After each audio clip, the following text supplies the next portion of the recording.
That Iran has formally invited Prime Minister Narendra Modi to attend the funeral of former Supreme Leader Ayatollah Khamenei. A formal invitation has been extended by Iran's President Masoud Pezeshkian.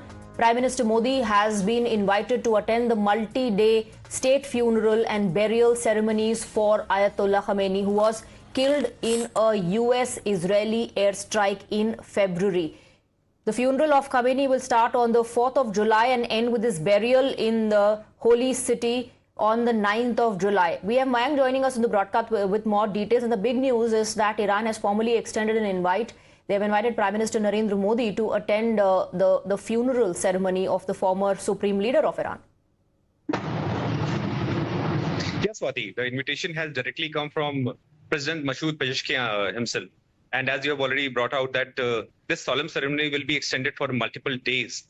And the most important point is actually it got delayed because of the kind of pounding or the military operations which was continuing since 28th of Feb, the day the Supreme Leader was killed in an action launched by the forces of the Israel and US together. And having said that, it is going to be multi-day and but to bring out, it is as of now not clear who will be attending from the India's side. But going by the past, there had been, the way the things happened in 2024, when the then president, Ibrahim Raisi, was killed in May 2024 in a helicopter crash. In that case, from India, a delegation was sent. And the delegation was led by the vice president, the then vice president, Jagdeep Dhankar himself. So this is the kind of a significance we place for our relationships between India and Iran.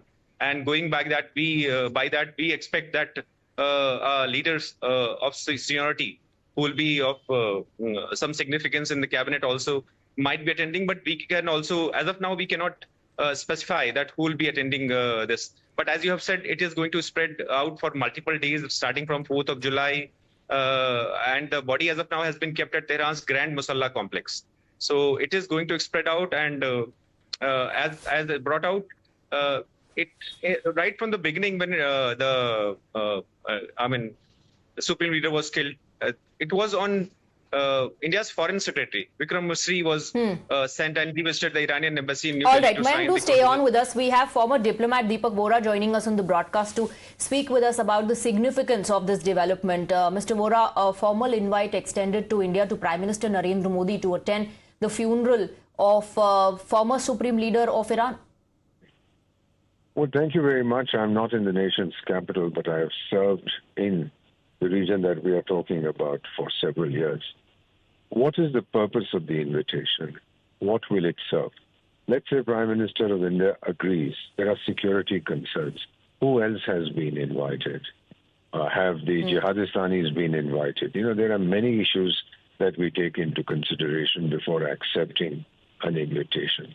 Secondly, what impact will it have on our relationship with Israel and with the United States, both of whom were responsible for the elimination of the Supreme Leader Ali Khamenei? We also remember that while we have good relations with Iran, I'm not sure how much they reciprocate.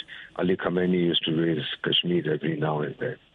So my feeling is that if I were to advise the Prime Minister, would be that we would send somebody else, perhaps the Minister of State. But the Prime Minister himself, I think, would have other concerns. And then, of course, there is the feeling that they have postponed his funeral several times. The reason being that they're not quite sure about the security issues. So I would say that perhaps a junior minister, this is based on 53 years in the diplomatic service, one of the ministers would possibly represent the Prime Minister. Prime Minister himself will not go. And will it have an impact on our relationship with Iran? No, every time the Prime Minister is invited to an event, they don't expect him to go. They will understand. We'll explain to them. All right, Mr. Vora, thank you very much for putting things into perspective. Thank you for speaking with us. Let me go back to Mayank. Mayank, former diplomat Mr. Vora says he does not think that the Prime Minister personally is going to be attending the funerals. Maybe some representative from India will be sent, and that won't have much of an impact in terms of the relationship between India and Iran. Swati, the most important point is actually if whenever a person of eminence such ceremonies which involves a person of eminence as Supreme Leader is, his burial is going to take place. In such cases, it is a normal practice that top leaders from one nation, they invite the senior most leadership of the other countries, and specifically with from the countries with which they share they want to have a good relationship. In this case, India and Iran, they have civilizational relationship. So going by that, we can see that. But also in terms of diplomacy, it is a normal practice to invite multiple nations. And when we were trying to gather more information about this, we got to understand that multiple other nations have been invited, and this invitation has been issued as part of that practice. Swati? All right, interesting. Mr. Vora also spoke about our relationship with Israel. Of course, India at this moment shares that kind of rapport with both Russia and Ukraine as well. This is something, remember, even Mr. Shashi Tharoor spoke about, that today our foreign policy is such that we can at the same time shake hands with Ukraine and hug Mr. Putin, the president of Russia, as well. So that's the kind of relation that we share. That's the kind of rapport that the Prime Minister has built with leaders.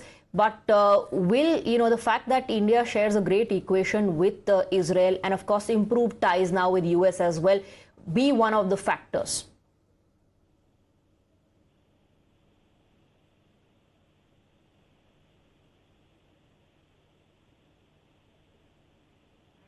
Mayank, can you hear me? Swati, can you please repeat your question? Okay, all right. Mayank, stay on with us. We have Mr. Sushant Sareen joining us on the broadcast. Mr. Sareen, how do you look at this development? Well, it's not entirely a surprise. The fact is that India and Iran, the relations never broke down. It was a difficult balancing act for India during the war because the reason why it was a difficult act for India is because we have good relations on both sides of the divide. Unlike, a country like Pakistan, which has absolutely no relationship with the Israelis, we have excellent relations with the Arabs, with the Iranians, with the Israelis, with everybody. So it was a difficult period for us, and we didn't want to be seen as taking sides. And this clearly, all those doomsday scenarios that India's relationship with Iran is over, Iran has no use for India. There are all sorts of people writing in Indian newspapers, especially people living in US and UK, who are basically batting for their masters out there and preaching to us, having abandoned India. They're preaching to us what we should do and where our best interests lie. The fact of the matter remains that the relationship with Iran remains on an even keel. We have even seen during the BRICS meeting, the Iranian NSA has come out here, has had a one-to-one with the Indian NSA. All kinds of things have been happening between India and Iran. And I think this is a continuation of that process. Very clearly, we are not going to abandon Israel because we will continue to have relationship with Iran. And we will not abandon Iran because we have very close relationships with Israel. And maybe somewhere along the line, if there is any scope for reconciliation between these two countries, maybe India can, play a role as a bridge between these two countries. But that's a bridge too far as of now. But the fact of the matter remains, I think Indian diplomacy remains robust.